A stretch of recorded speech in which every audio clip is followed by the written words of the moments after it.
రేఖాగంతంలో రేఖాగంతం యొక్క ప్రాథమిక భావనలు ఉన్నాయి. ఈ 2 డైమెన్షనల్ షేప్స్ ఉన్నాయి, 3 డైమెన్షనల్ షేప్స్ ఉన్నాయి. 2 డైమెన్షనల్లో మనకు త్రిభుజము, చతుర్భుజము, దీనికి సంబంధించినటువంటి చతుర్భుజాల రకాలు. అదే 3 డైమెన్షన్లకు వస్తే మనకు ఘనము, దీర్ఘగణము, ఇందాక చెప్పుకున్నటువంటి స్తూపము, శంకువు, గోళము, అర్ధగోళము, ఈ రకమైనటువంటి వస్తాయి.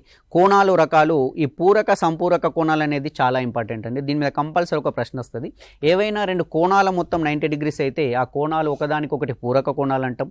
2 కోణాల మొత్తం 180 డిగ్రీలు అయితే ఆ కోణాలు ఒకదానికొకటి సంపూరక కోణాలు అని చెప్పేసి అంటాం. రేఖలు రకాలు ఉన్నాయండి.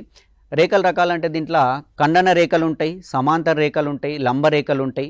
దీంట్లో మెయిన్ కాన్సెప్ట్ వచ్చి 2 సమాంతర రేఖలను ఒక తిర్యగ రేఖ ఖండిస్తే మనకి 8 రకాల కోణాలు ఏర్పడతాయి. సదృశ కోణాలు, ఏకాంతర కోణాలు, ఏక బాహ్య కోణాలు అని చెప్పేసి ఇట్లా రకరకాల 8 రకాల కోణాలు ఏర్పడతాయి. ఈ కోణాలు ఏ విధంగా ఏర్పడుతుంది అనేటటువంటి కాన్సెప్ట్ మనకు తెలిసి ఉంటే మనకు జామెట్రీలో ఏ రకమైనటువంటి ప్రశ్న వచ్చినా దాన్ని ఈజీగా సాల్వ్ చేయగలుగుతాం. నెక్స్ట్ త్రిభుజాలు, దాంట్లో రకాలు. భుజాల పరంగా త్రిభుజాలు సమబాహు త్రిభుజం, సమద్విబాహు త్రిభుజం, విషంబాహు త్రిభుజం అని ఉంది. వీటి యొక్క ధర్మాలు తెలిసి ఉండాలి. ధర్మాల్ని బేస్ చేసుకునే క్వశ్చన్స్ వస్తున్నాయి.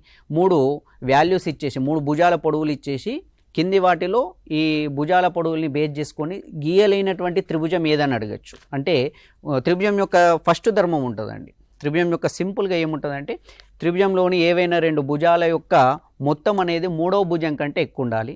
2 భుజాల యొక్క భేదం అనేది 3వ భుజం కంటే తక్కువ ఉండాలి. అది సింపుల్ ధర్మము. ఆ ధర్మాన్ని బేస్ చేసుకున్న మనకు పేపర్ 1లో క్వశ్చన్స్ వస్తున్నాయి. నెక్స్ట్ సరూప త్రిభుజాలు, సర్వసమాన త్రిభుజాలు.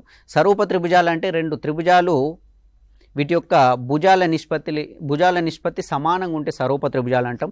సర్వసమానం అంటే ఈ పేరులోనే ఉందండి. 2 త్రిభుజాల యొక్క భుజాలు మరియు కోణాల పొడవులు సమానంగా ఉన్నప్పుడు మాత్రమే ఈ 2 భుజాలు సర్వసమానత్వాన్ని కలిగి ఉంటాయి.